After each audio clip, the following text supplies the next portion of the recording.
Yes. And this is his wife, Nivedita.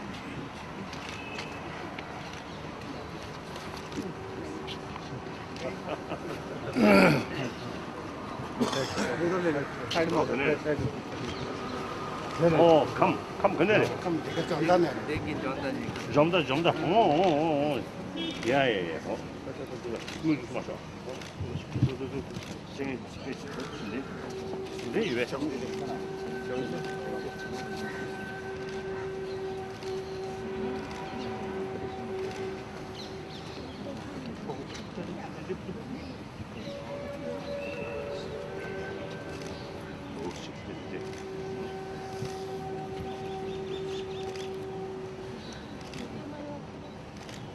아,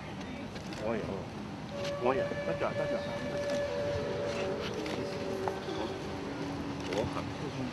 야, 너는 또 여기.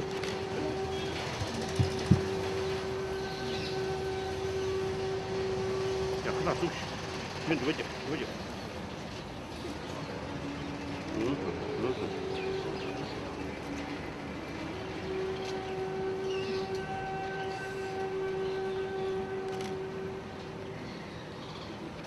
그래서 보일로 가를 내기 봐. 내가 가르치기.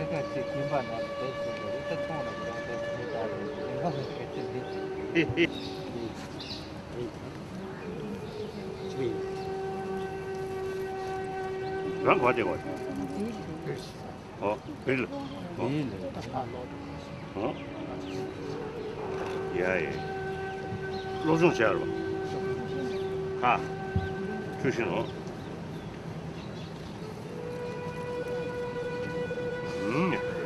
좀 쉬었다.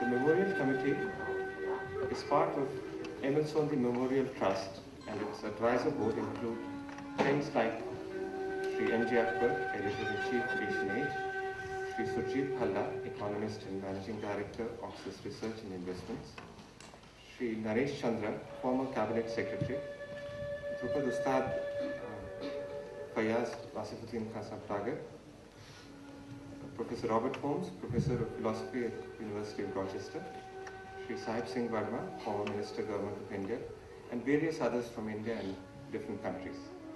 The patron of the Emil Sondhi Memorial Committee is His Holiness the Dalai Lama.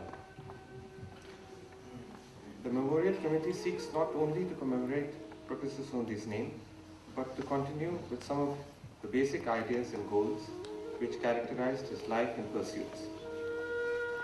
Apart from these memorial lectures, the committee has sponsored a fest trip in honor of Professor Sondhi and commissioned a political biography. Both of these should be published in the course of 2007. The committee also cooperates with Emil Sondhi Institute for Asia Pacific Affairs, founded by Professor Sondhi, which issues several monographs and holds conferences on international relations. This institute continues with the task of engaging historic emergence of the Asia-Pacific region on the world stage from an Indian perspective. Last year, it organized a highly successful seminar on the rise of China and its implications for the rest of Asia.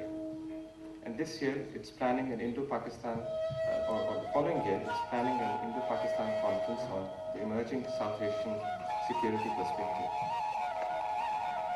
The Emil Sondhi Memorial Trust and the Memorial Committee have also instituted a prize this year to be given annually for an outstanding contribution relevant to India to the theory or practice of international politics. The prize shall consist of ₹1 lakh, a flag, and invitation to a lecture in Delhi at a convenient time. The committee considers nominations from inside and outside India and also commissions its own research. The nominee for the 2006 Emil Sondhi Prize will soon be announced in the first week of the coming year. For today's occasion, the India-Tibet Coordination Office has kindly published a small booklet entitled Emil Sondhi on Tibet as the Fulcrum of an Asian Peace Order. This booklet contains information about Professor Sondhi's thoughts and activities relating to his long and abiding interest in Tibet, and some of his salient writings on the subject. I will now request Mrs. Madhuri Santanam Sondhi to present His Holiness a copy of this book.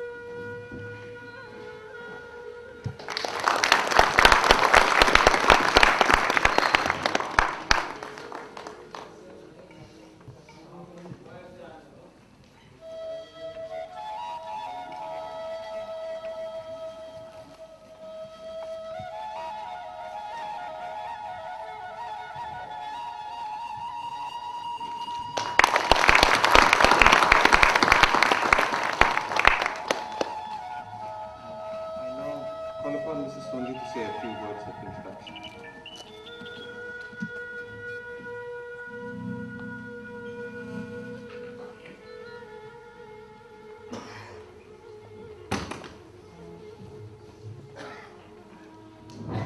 Your Holiness, Excellencies, dignitaries, friends from Parliament, academia, the services, professionals, and friends, press, I would like to add my personal thanks to Vivekananda's welcome to each and every one of you for coming to this second Professor Emil Sondhi Memorial Lecture to be shortly given by His Holiness.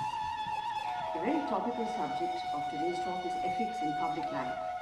But the context in which it takes place is the connection between M.L. Sondi and Tibet, or more broadly, India and Tibet, since Professor Sondi certainly believed that he spoke for what he considered to be the best in India. I should imagine most in this audience have come in contact with Professor Sondi at one time or another. He was a multi-dimensional character with multi-dimensional interests, and the question of Tibet was a major one amongst them. He saw in the Tibetan situation in the second half of the last century a violation of international law, with one sovereign country invaded and occupied by another. He was appalled by the death count, about 1 million people, by the widespread violation of human rights, the cultural genocide, the demolition of myriads of monasteries and places of learning, and the suppression of the Tibetan language and destruction of cultural artifacts. He also saw the threat to the security of India's northern border, and we all know how problematic that remains till today. Tibet remained for him a constant concern because, unfortunately, the issue was not resolved during his lifetime, unlike other happier resolutions, like the withdrawal of Soviet power from Eastern Europe or the positive turnaround in Indo-Pakistan relations. Instead, the Tibet problem developed further and more malign ramifications, both for Tibet and for India. Perhaps I could recapitulate a little, if you would bear with me a little bit. I start in 1949. Many around the world were rudely shocked when the Chinese military, known as the People's Liberation Army or PLA, entered Tibet that year. Not much was known about this country on the roof of the world. The popular literature of the time about Tibet was mostly romanticized reconstructions or travelogues, but it clearly pointed to Tibet as a large territory predominantly inhabited by Tibetans, racially markedly different from the Han Chinese, with a distinctive Buddhist culture of their own. For more than 300 years, they had been ruled and administered by their own government under the unique leadership of monk rulers known as the Lamas of Tibet. They had a reputation for being a peaceful people, maybe mysterious, but certainly not a threat to anyone.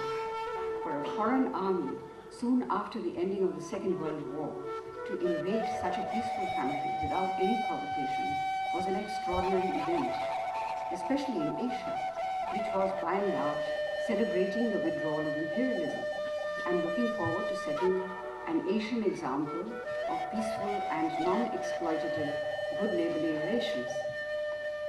With hindsight, some of this may sound rather naive and unrealistic, but that expectation of peace and reconstruction was widely prevalent in newly independent India.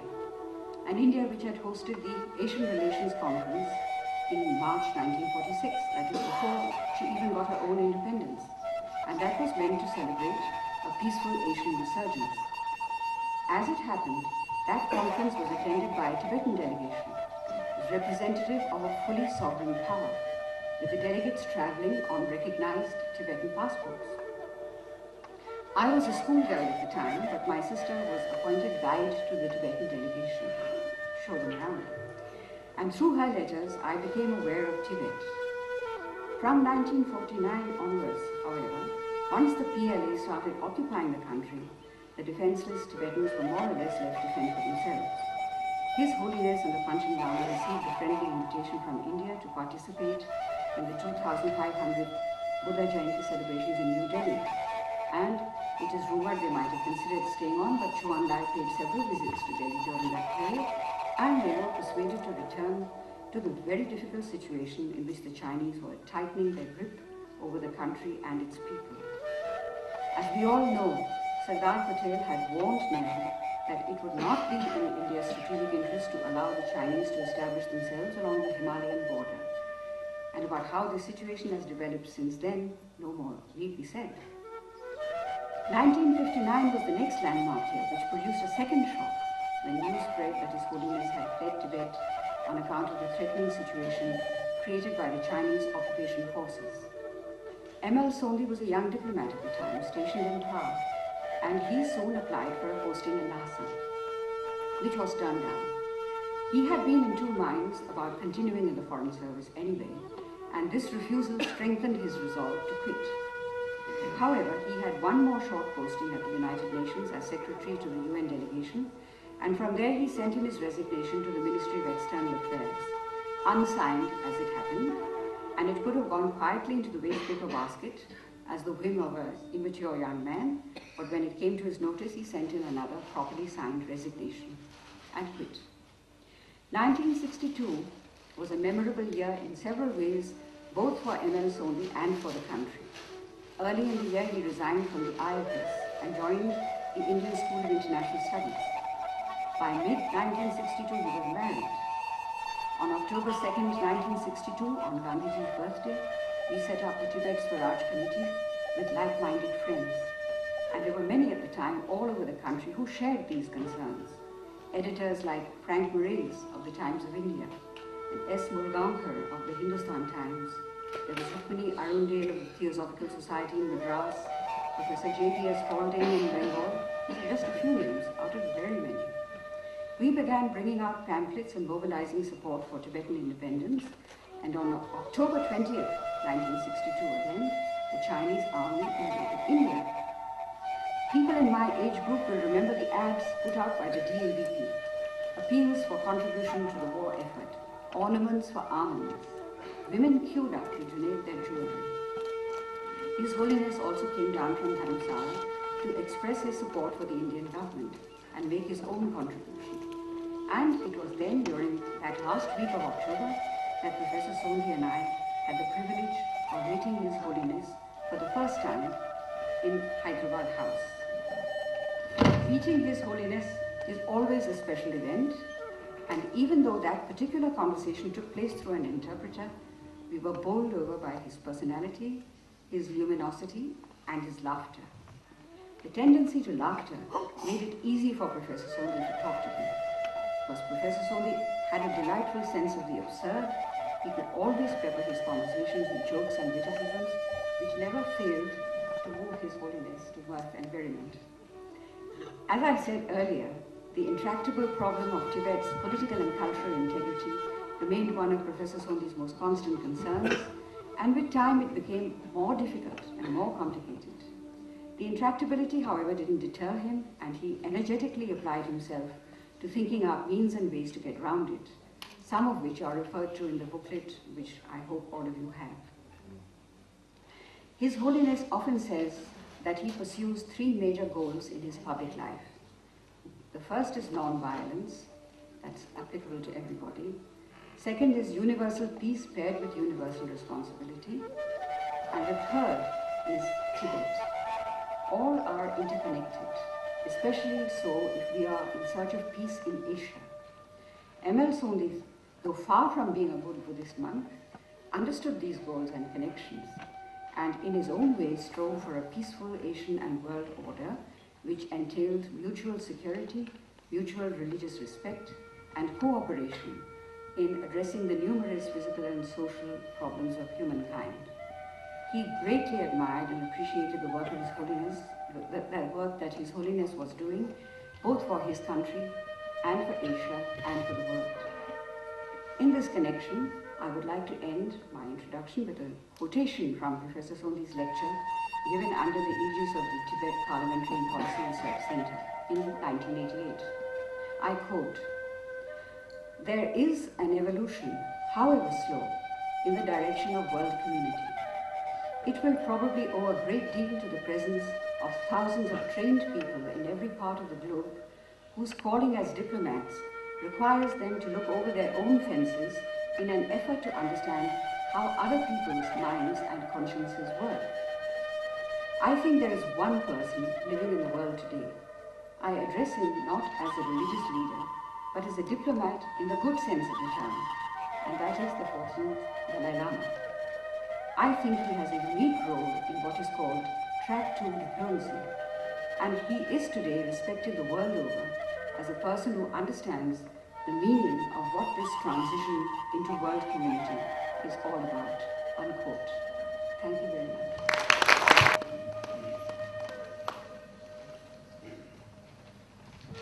I call upon His Holiness the Dalai Lama to kindly deliver the memorial lecture on ethics in public life I would like to inform the audience that His Holiness has kindly agreed to take a few questions at the end for exactly 15 minutes because he has other commitments today. There are slips of paper in each of the booklets, and if anyone would like to ask a question, please write it on that paper, which will be collected by volunteers and passed on to the stage. I would request you to please try and keep your questions relevant to the theme of this Holiness' talk. Thank you.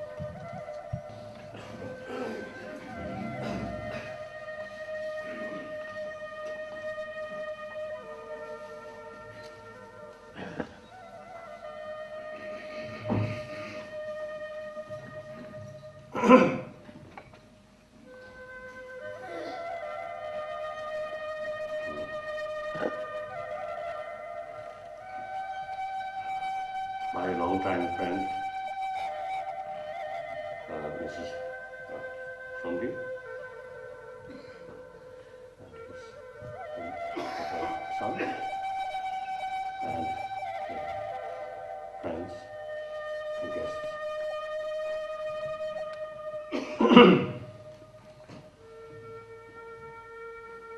I feel great honor to participate here and to say something about this person. My picture here, I think at that time maybe very hot. So you see, without the formal of the robe. But that picture itself showing something like complete informal. And whenever you see we together, as you mentioned, our conversation always change the atmosphere in the room, isn't it? Sometimes teasing each other. Very nice person. So, of course, as a nature owner, nature, where there's beginning, where there's birth, definitely there will be end.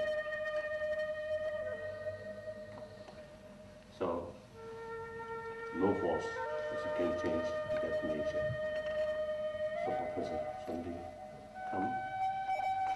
And then, here, he put the people in this room. After 30, 40, 50 years, I think everybody will go. The same like here.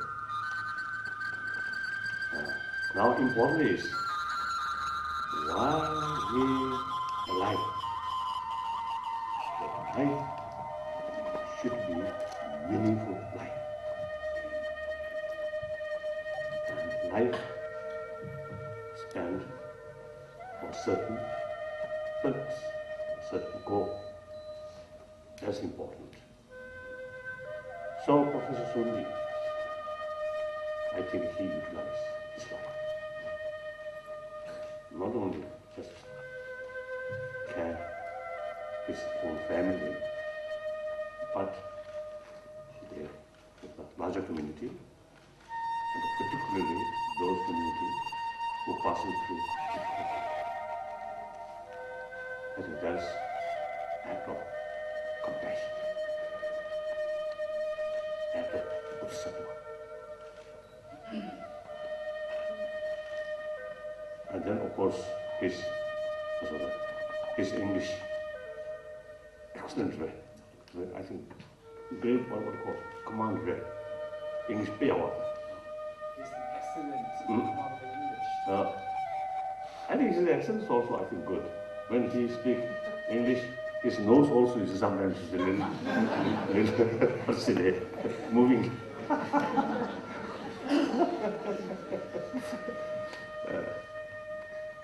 So, I think all appreciate what he done. So therefore, although his physical no longer with us, but his spirit still, I think, very alive. And as a friend of him, well, we must follow his ideas, his concern or his desire, his wishes.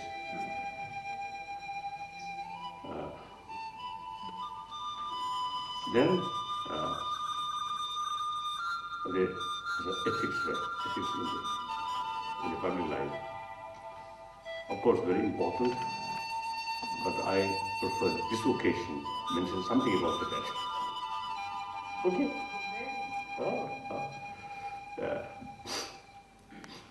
The Tibet issue itself is something moral issue. Some kind of issue related with ethics. Well, I think firstly, Tibetan nation or community, I think because Buddhism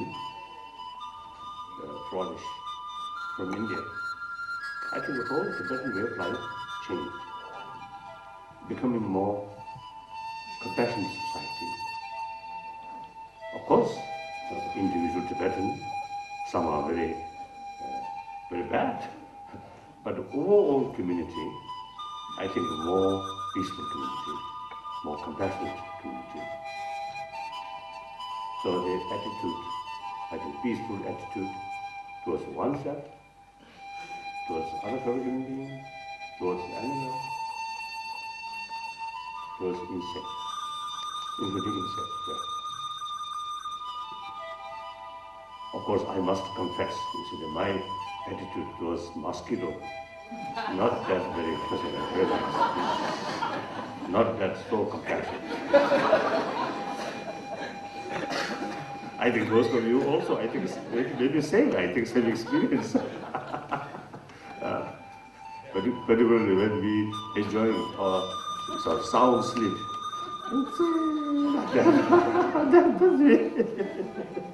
Sometimes we have to take drastic measures. So as a Tibetan community, generally speaking, I think really peaceful community. When we were there, you see, we didn't notice.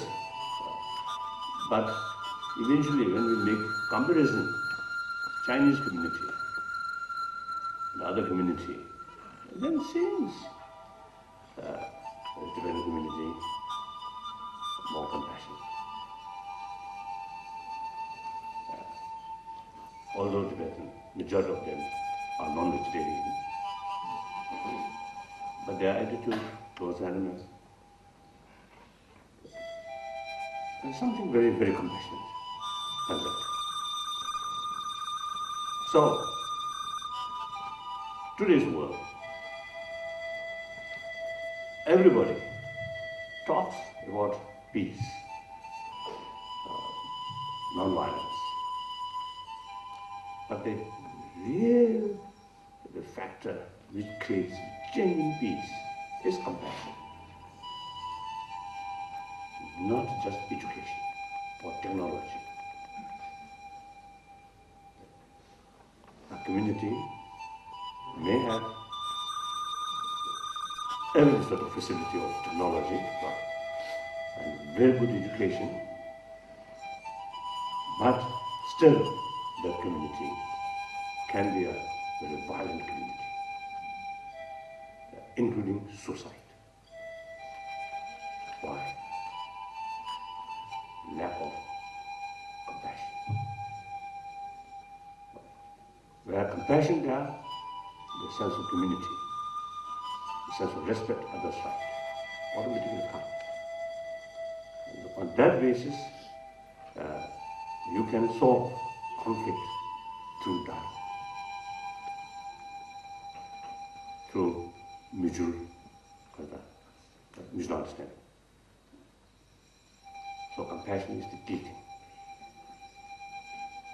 So, in order to promote compassion, not sufficient just talking using word compassion, but should be, I think, should be should through through example. So I think peaceful, compassionate Tibetan community is one of the good example to have, more compassionate, peaceful society like that.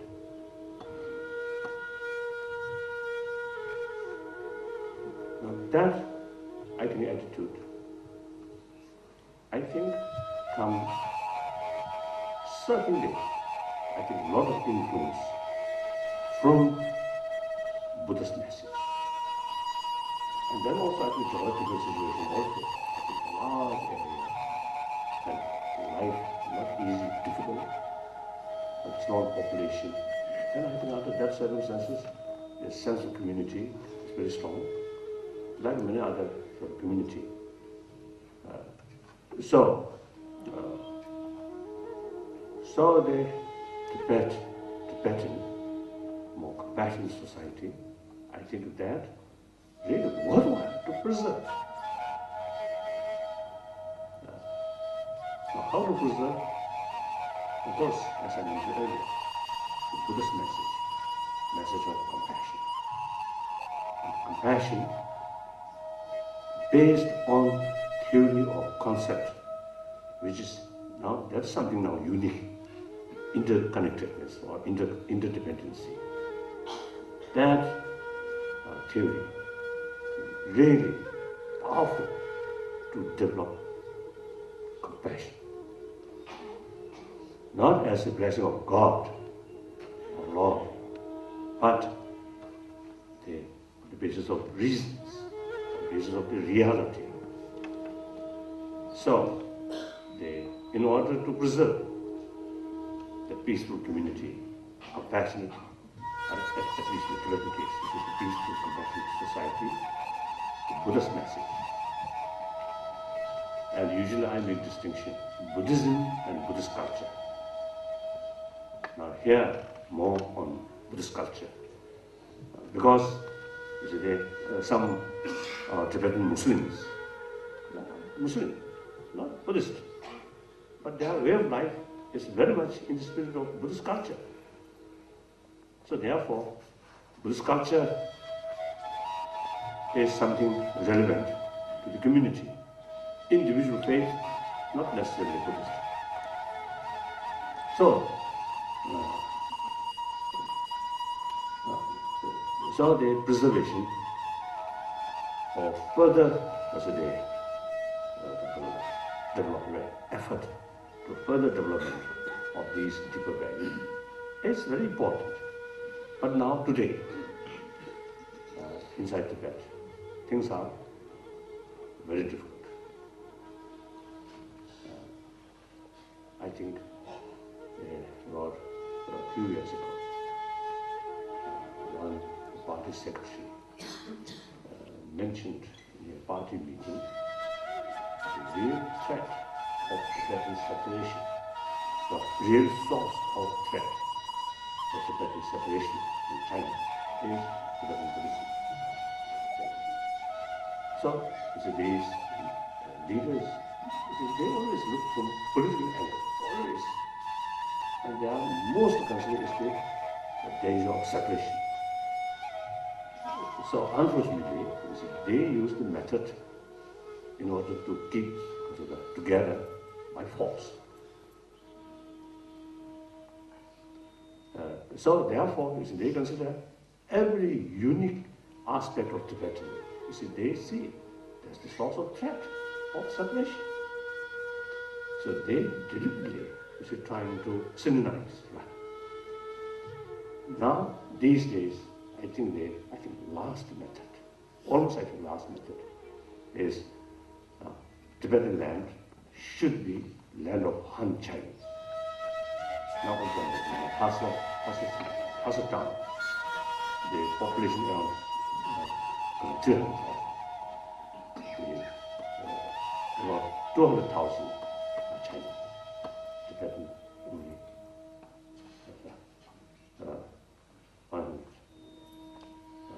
one third So Tibet already became minority. As a result, today those minority Tibetan, their daily life is to compare, use Chinese language rather than Tibetan. And then younger children, in order to get a job, they have to study more Chinese rather than Tibetan. So, as you mentioned, some kind of cultural genocide. Usually I describe whether intentionally or unintentionally, some kind of cultural genocide is taking place. So therefore, I think this situation, from the viewpoint of to keep peaceful community, the source of that is Buddhist culture. So now destruction of Buddhist culture is actually destroying peaceful community. This is one aspect. And then of course human rights violation also is very often to come, because naturally Tibetan loves their own culture. So whenever you see Tibetan showing the Kashin interest or faith or respect for one's own culture, some people consider that it's something, some act of spiritist. Here I'm the Chinese government, or Chinese officials always describe me as a spiritist, an enemy of the people of China. So actually I think everybody knows, I'm not saying independence. We are not saying independence because of our own interest. The Tibet material is backward. No single Tibetan ever want to keep our old the society or old condition. Every Tibetan is a one modernized Tibet, modernization. Really want, isn't it? Some Tibetans here. And do you want to keep our old way of life? I don't think. So therefore,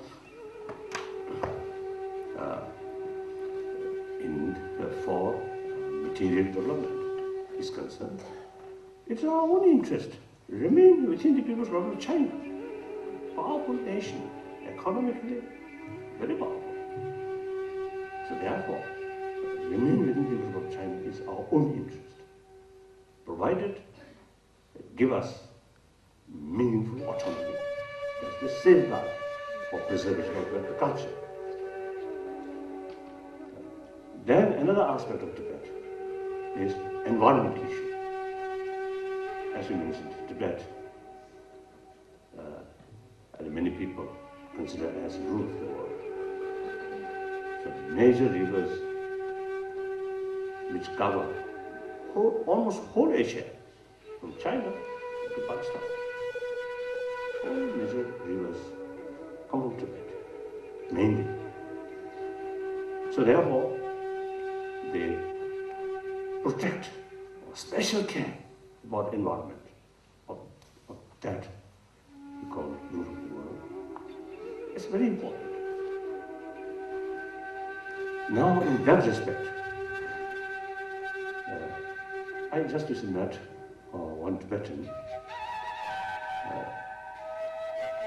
They noticed the amount of water in Hasa Kichu, Brahmaputra, or Brahmaputra, much reduced, according to his explanation. It seems to say when we were there before 1959, the river, Brahmaputra river, in front of Hasa or front of Itsapatala, even winter, it's quite big. You cannot cross easily. But nowadays, completely, not completely, much reduced. So people, you see, can go by walk, like that. So these are the clear indication reducing. So because of the, warming, and then also the recent years, an unusual flood took place in mainland China. Eventually, Chinese government realized that one of the factor of these unnecessary or rather unusual sort of flood is due to unlimited deforestation in eastern part of Tibet, like that. So, naturally, like form of Soviet Union, no idea about the ecology, is it? So in China, in the past, no idea importance of ecology. Now, fortunately, since some time back, now Chinese government now take concern about environment. That's a good development. But then, nowadays, in Tibet, with the liberalization of economy, now some private, some individual people come to Tibet and making dam, making electricity, hydropower, and use the Tibetan rivers and making dam. So very harmful for ecology. According to some Chinese own experts, they are making some articles like that. So really carelessness regarding the ecology is now really very serious in Tibet. Now this one aspect of Tibetan problem. Then geographically, Tibet has a buffer zone between India and China. And India and China, most two populated nations. So genuine friendship on the basis of mutual trust is very essential for peace of Asia. And because of the size and the population, it's very important for world peace. So therefore, the genuine good relation, I think a genuine Hindi bye-bye, not just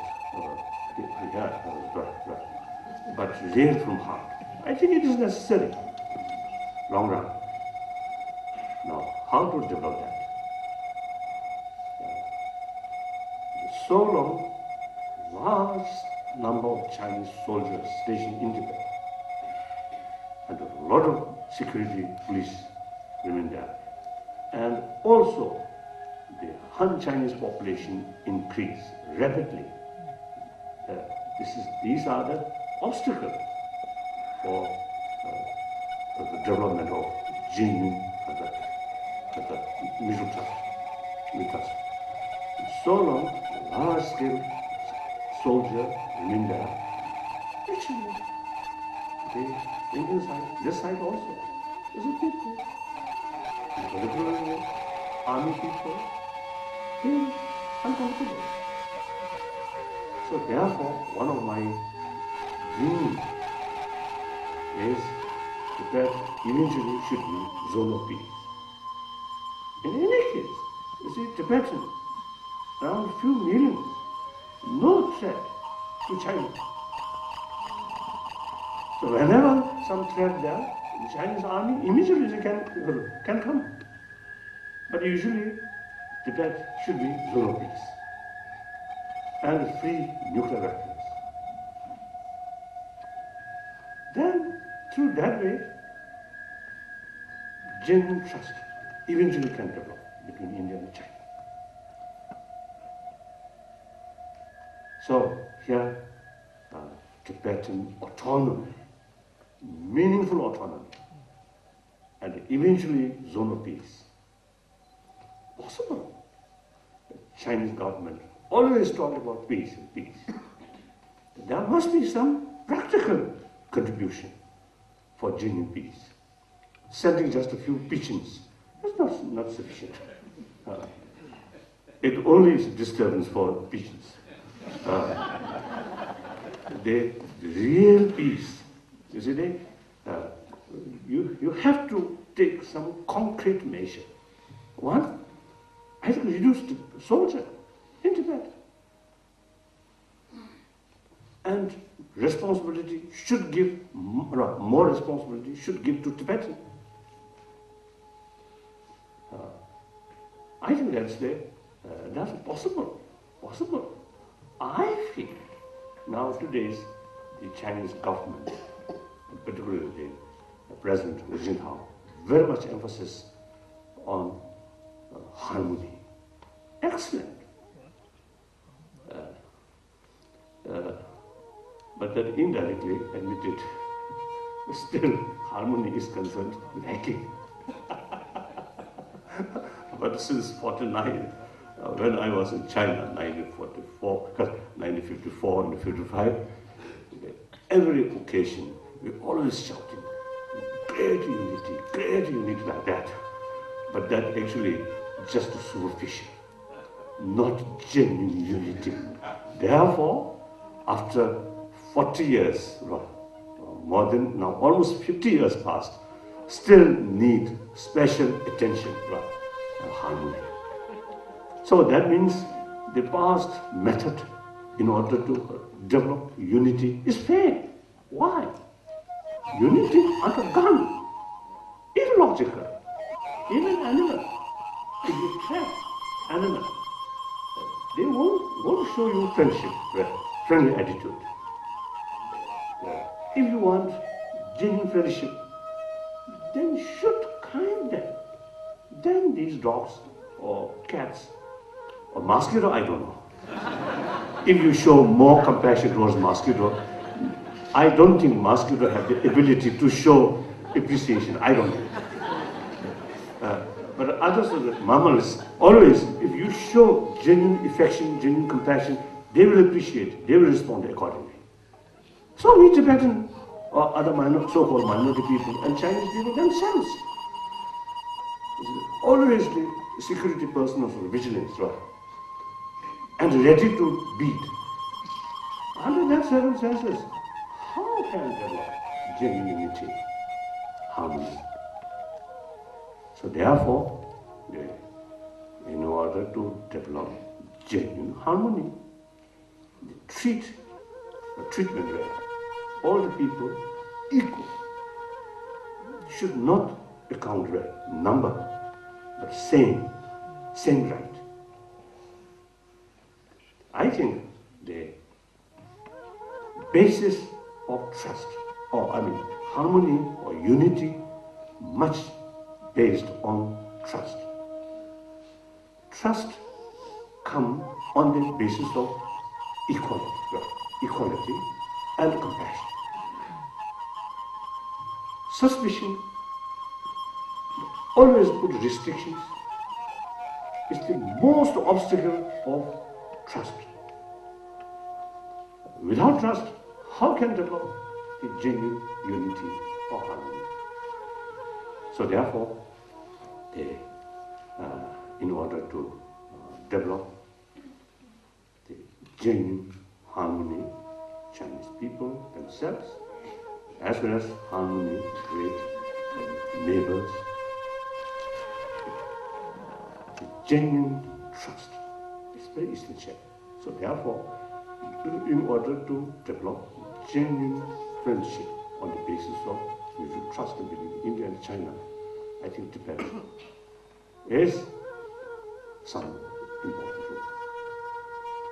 So therefore, I think both sides, when you showing genuine interest and also making effort to develop mutual harmony or friendship on the basis of mutual trust, I think both sides should take some consideration about it. once Tibet becomes zone of peace, then thousand kilometers roughly, the whole northern Indian border. You can reduce Indian Jawans in these difficult areas. I think not only save Indian rupees, crores, billions of rupees, but also I think save many Jawans' life in these difficult territory, difficult terrains, terrains. When I used to visit Tawang or some remote area, then we join in very high altitude, cold, and in a small hut or small room, join them like that. So I think very bad, and which was a good gas ray with gas. I think very bad for their health, isn't it? So therefore, these are unnecessary. Make effort. You see, Tibet, behind Himalaya, try to build a political solution, more peaceful, more zone of peace. Then these soldiers automatically can reduce. I think since 1950, or in particularly after 59, I think India spent billions of rupees for northern border. If this utilized for meaningful development, school, health, road, I think today, much achievement we can see. But a large sum of money drawing away, or used, wasted in these areas like that. Of course, the Ladakis and also members, I think, got much benefit because of large Indian army there. So you can use the bulldozer or trucks or like that. So I think they may pray so long this border, more tension, more Indian soldiers remain there, so you get more benefit. Like that. So that's one aspect, is a Tibetan issue. So I often is telling my friend in the West, people may feel Tibet is so remote, and just only 6 million people. It's not that serious. But this is not the case. If you really look at Tibet issue carefully, this is related with a larger issue. So that much I want to tell you. Then ethics, as I briefly mentioned, you see, I think Tibetan community is a good example. And also Indian people. I think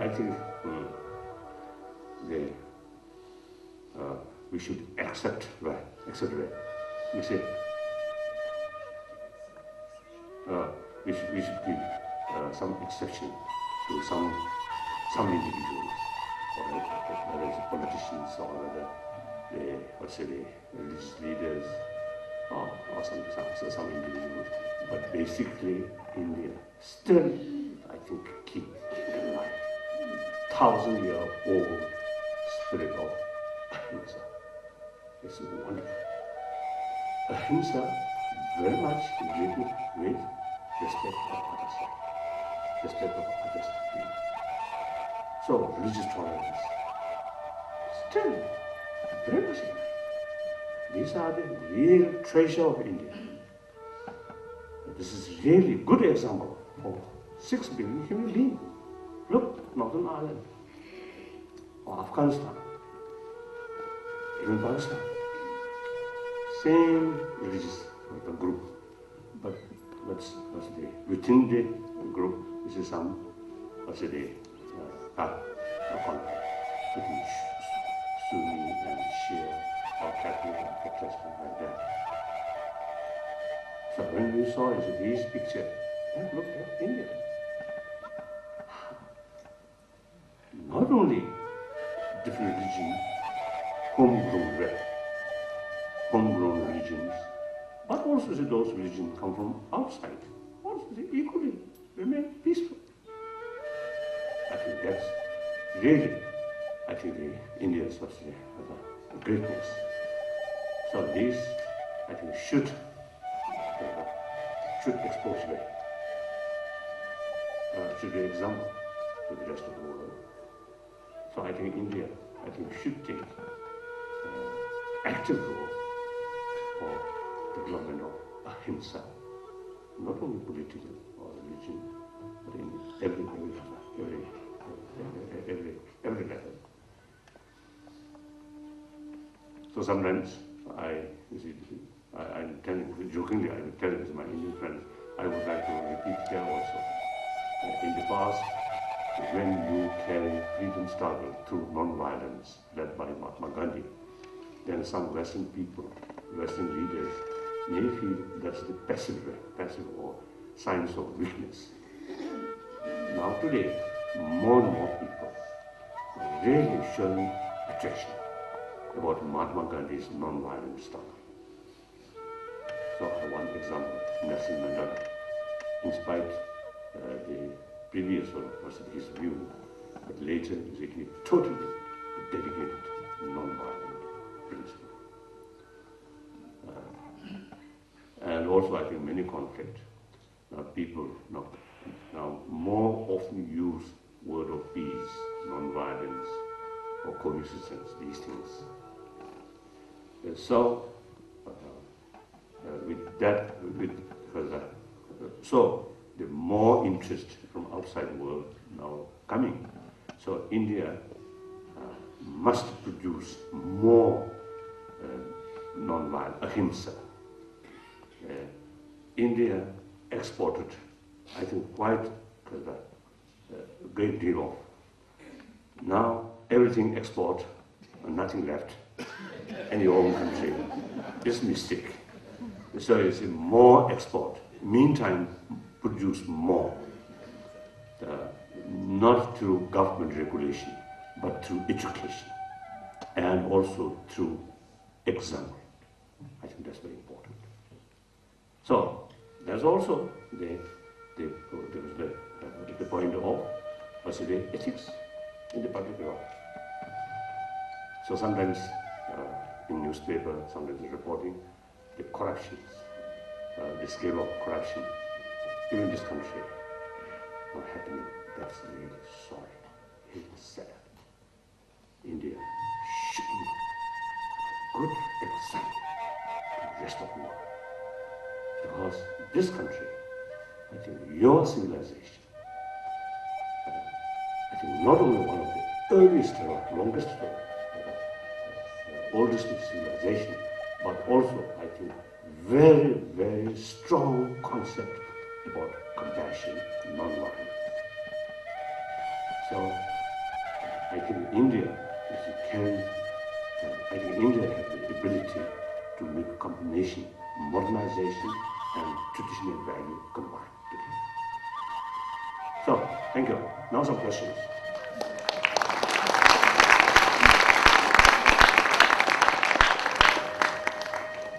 What are the questions, please? Yes, sir.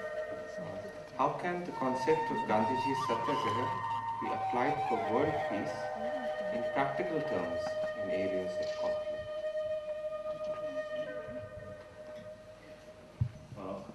Certainly.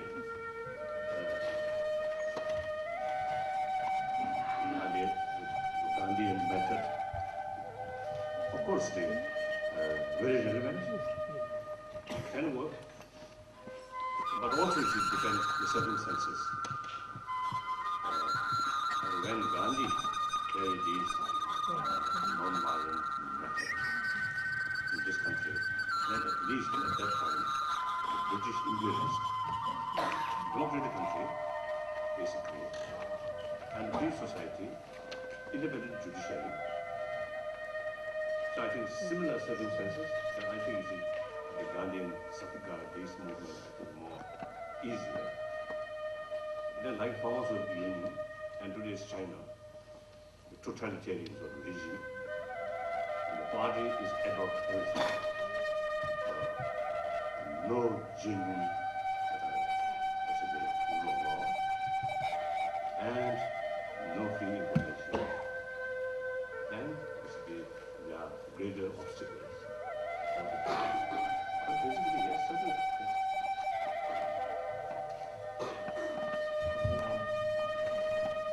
Do you think there will be solution to Tibet problem in your lifetime? And do you think that the Chinese are more confident than before, in the sense that will they deal with it? I think superficially the Chinese may have more confidence, more confidence. But I think on the basis of superficial money power, military power. But in more substance, the situation in China, a lot of problems. So actually, the Chinese government, the Chinese leaders, I think knows that. So I think the present leaders, I think wisely,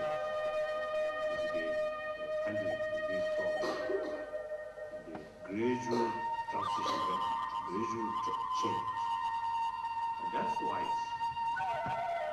If something happens suddenly, and then big chaos will happen. That's nobody's interest. So gradual change, smooth transition. So there are a lot of problems. So now, if the Chinese leaders use common sense and watch closely these problems and accept the realities, then they will find this is their old method. They will not succeed there. Old method is not practical. So you need a more human way to deal with these problems. Will you accept the Tibetan Autonomous Region as Tibet? Now, since we are not seeking independence, we just seeking certain political system which guarantee for our unique cultural heritage and the environment or these things. So therefore, in the Tibetan, in other areas, in other Chinese provinces, similar sort of difficulties, environment issues, and degenerating their culture, including their language. So therefore, we, usually I describe myself as a peace postman rep. So we have to stick on behalf of entire Tibetan population, which facing similar problems. And actually Chinese the constitution provided autonomy according to the size of the community. So it's an autonomous region, and the Tibetan autonomous region, Tibetan like that. So the constitution accepted these different Tibetan ethnic groups, similar Uyghur and also Mongolia, and some other minorities. The constitution provided the same right. But then, they like Sichuan province. I think the population of Sichuan province, I think more than 100 millions of people are. So, in such dense sort of populated province, they around, I think, 1 million Tibetans. Very difficult to preserve their culture, their heritage like that. So that's why we are asking Chinese government, the country as a whole, this is the government, this is the emphasis, the importance of harmony, the importance of unity. So similarly, with these different ethnic groups, we also have the right to better unity, better harmony, like that. And in fact, now, I think every Tibet, I think historically, the central Tibet, now to the autonomization of Tibet, I think most, I think through centuries, most scholars, mainly in Buddhist philosophy, this is mainly come from other part of Tibet. So, through centuries, this is Tibetan Buddhist culture held by entire Tibetan people. And unity there. So now politically divided. Now that's unnecessary. That's our view. This is not seeking long run of the aiming independence, separation. No. Remain within China. And the same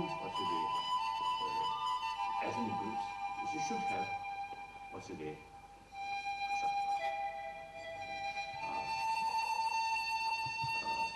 one organization or one administration that may be interest for everybody. Right? Another question is, from your travels, in your experience regarding the quality of ethics in public life, how improved or worse they have become, the questioner asks, in India, China, the US, and the rest of the world. And have things improved since 1960 or become worse? I don't know. Close research work. I don't know. I think at least you see as far as my experience is concerned, is more and more people now showing interest about spirituality among the businessmen, among the scientists, among the politicians. That I know. But then real business, I don't know. We need more research work. I don't know. At least I think among the Indian politicians, now some of the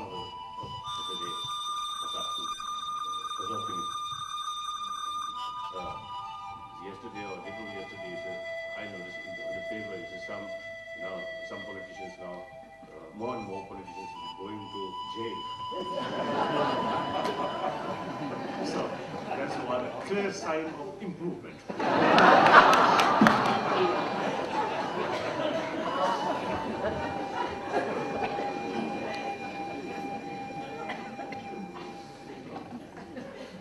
Another question, Your Holiness. The questioner says that we try, as individuals, we try to practice compassion and peaceful coexistence, and we try to spread them in the community we live. But yet we face problems like the forcible occupation of Tibet, or in the past, events like destruction of Nalanda, the ancient Buddhist monastery, university. So this questioner asks, how should individuals deal with these big injustices? Individually we practice compassion to neighbors, but when we face these big injustices, how should individuals react?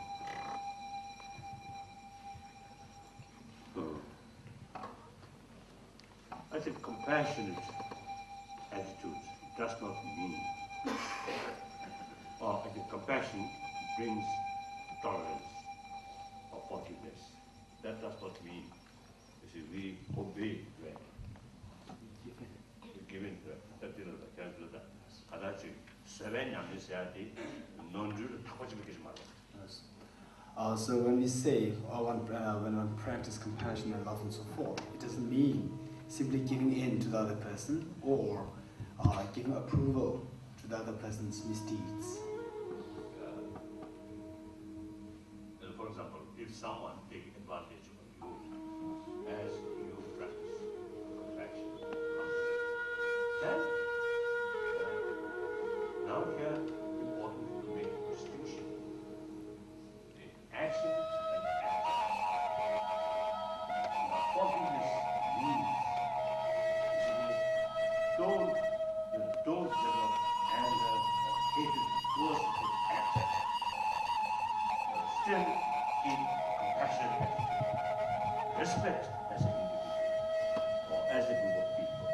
Now, for example, we deliberately try to keep our genuine respect and genuine compassionate attitude towards Chinese brothers and sisters, including those Chinese individuals who are making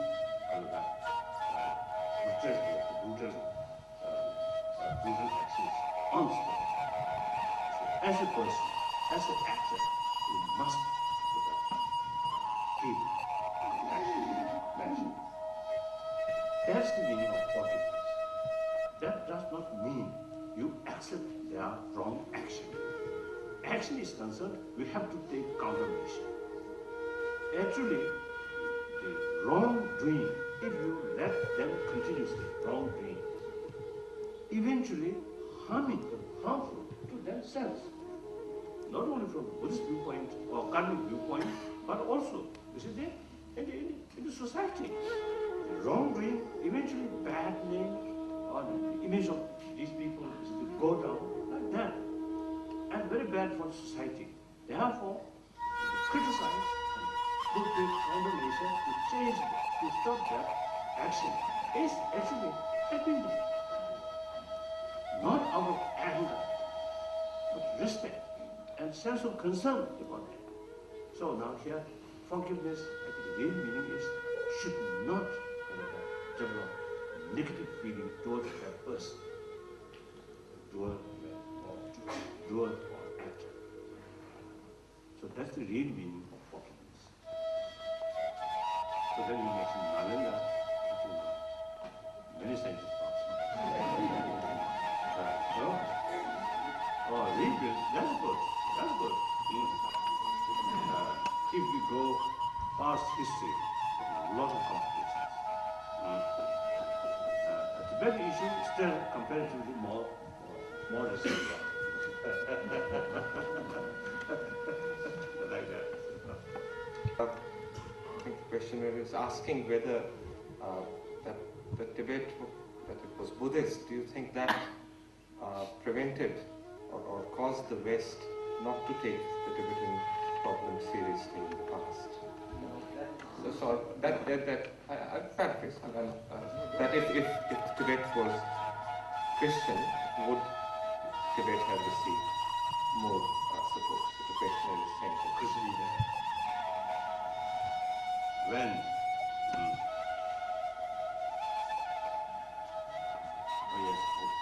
when Bolshevik revolution started, Russia opposed Christian control.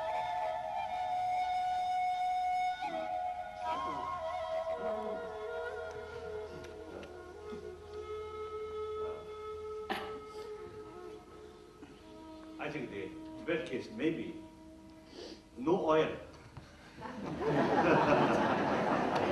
Now Chinese now finding some oil. Shall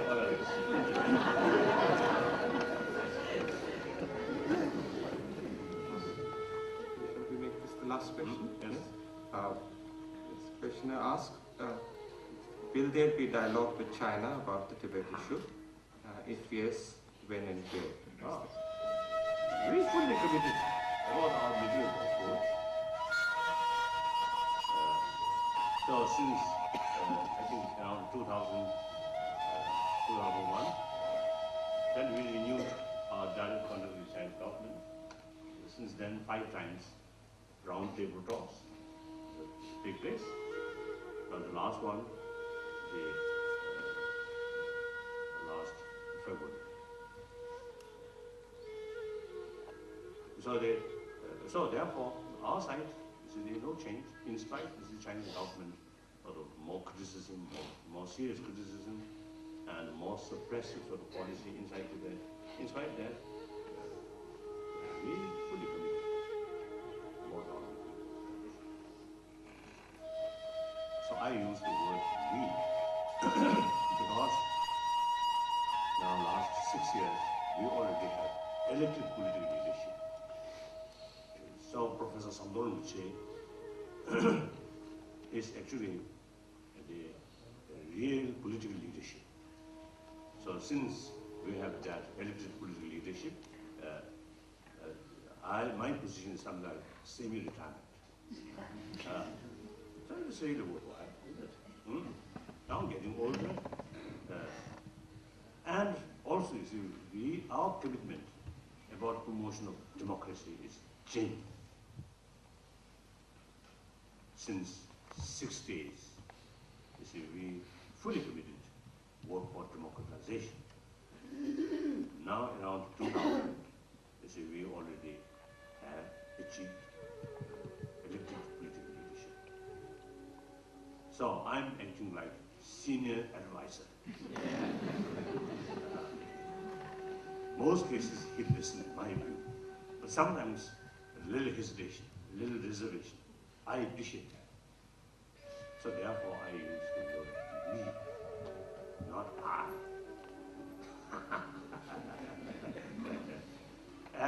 And meantime, our approach among Tibetan community is that there are substantial people very critical about our view of approach.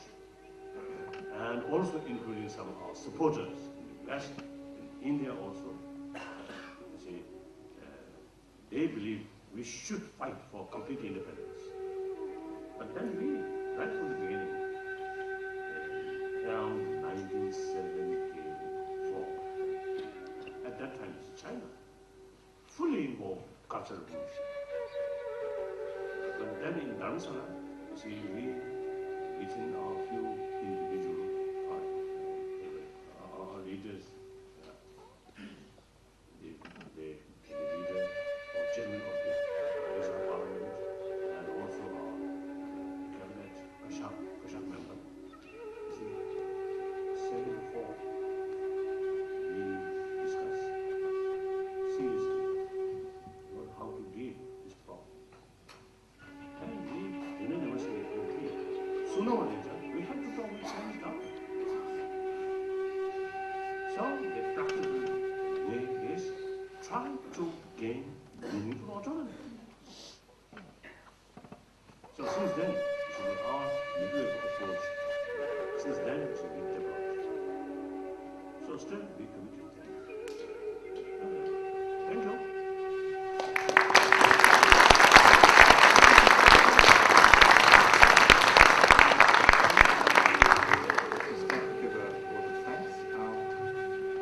On behalf of Padri Sondhi and the Emil Sondhi Memorial Committee, to first thank Your Holiness for graciously agreeing to deliver the second Emil Sondhi Memorial Lecture.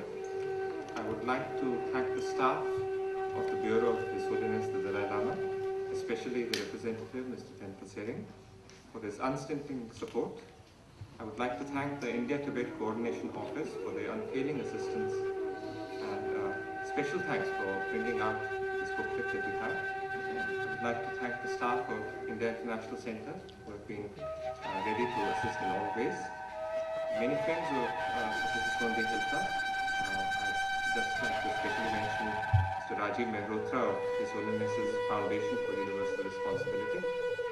I would like to thank all the volunteers who helped with this function, and I would like to thank the audience for attending this function. Kindly join us for a cup of tea or coffee that's outside. Thank you.